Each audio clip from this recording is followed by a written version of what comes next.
This is 5 on your side at 5.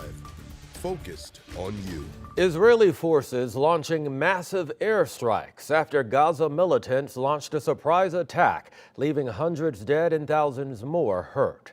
Good evening. I'm Brent Solomon.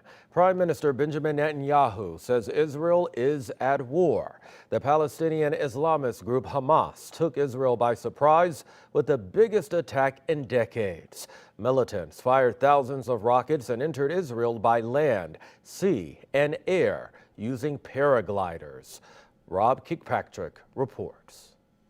Allahu Akbar.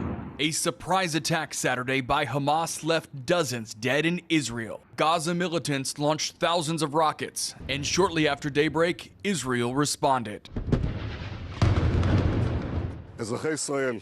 Citizens of Israel, we are at war. The Israeli Defense Forces said its troops are fighting in at least a half dozen locations.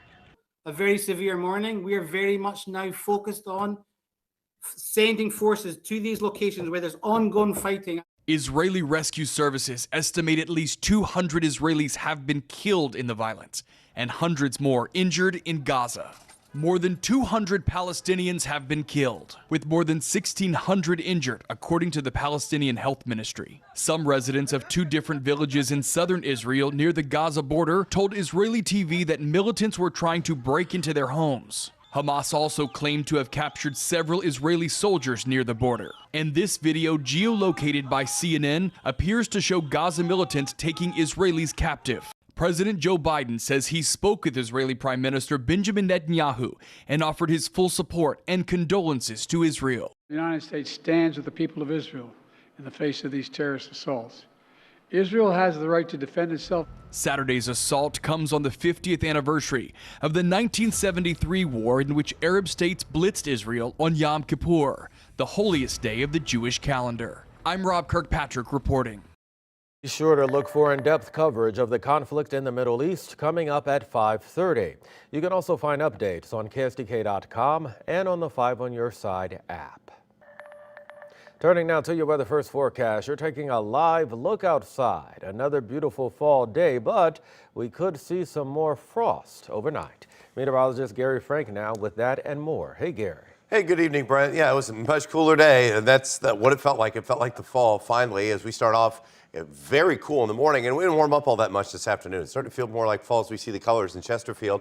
A few clouds around, but not too many. You can see the majority of this system has really kept clouds on the Metro East side. Otherwise, the wind has been the noticeable factor. Wind gusts over 20 miles an hour today. They have come down a little bit throughout the rest of the evening. I expect that trend to continue as we take a different look of downtown St. Louis. 63 degrees, a northwest breeze at the airport at 12 miles an hour. It's incredibly dry outside. That's what you feel. Temps have been in the low 60s. We'll continue that trend, but once the sun goes down, it cools off very quickly as we monitor that potential for frost in a few locations. Not many of them had it this morning, but we will monitor that trend and also talk about more ups and downs in the 7-day forecast ahead as we have temperatures that are once again feeling more like fall over the next 24 to 48 hours. All right, Gary, thanks. Don't forget you can get your weather first forecast to your phone.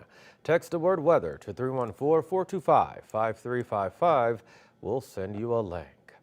Well, prosecutors have just announced charges against a security guard who exchanged gunfire with a man, killing him. 5 on Your Side's Travis Cummings takes us to the scene. To not have a safe store you can come to in your neighborhood, I think that's pretty sad. This gas station is a frequent stop for Robin Love and her lottery ticket friends. Yes, I've lived out here for over 30 years, and so I know pretty much the whole staff here at QuikTrip. Love was sad to hear that a man had been killed and a security guard was hurt just hours after she left the store on West Florissant Avenue near 270 Friday night. Police say the two got into a shootout about 1:30 Saturday morning. Police say the disagreement started when the clerk asked the customer for his ID required for purchase. Surveillance cameras caught the man leaving the store and re-entering. When he came back, the man and the security officer started arguing. Police say things got heated and both the officer and the man pulled out guns and shots were fired.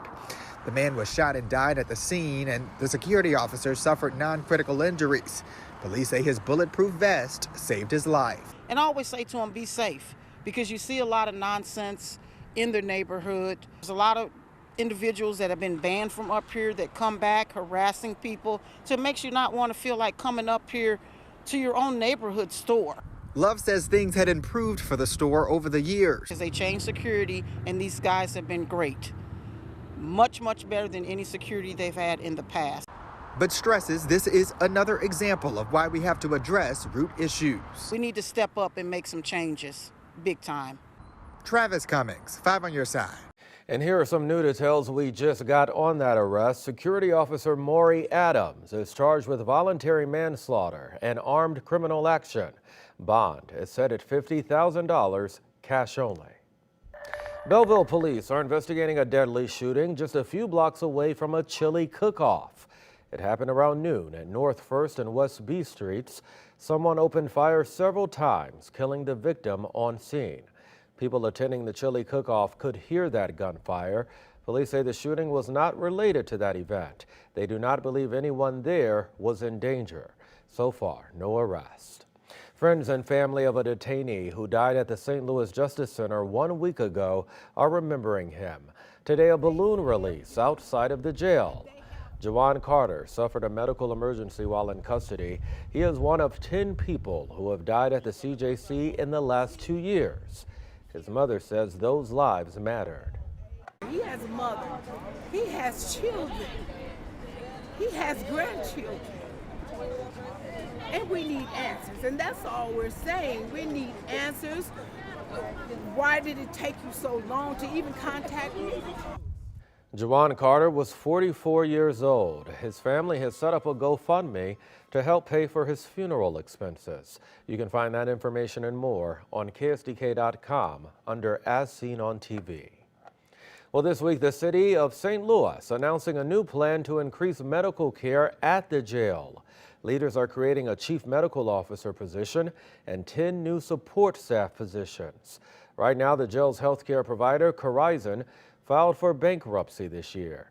The city is now suing that company and looking for a new one. Metro Call a Ride is not operating this weekend due to that cyber attack earlier this week. Metro is not able to contact customers who reserved trips for today and tomorrow. A company spokesperson apologized, saying they will keep customers updated through social media. Metrolink and Metrobus are operating on normal weekend schedules, but ticket vending machines will only accept cash until further notice.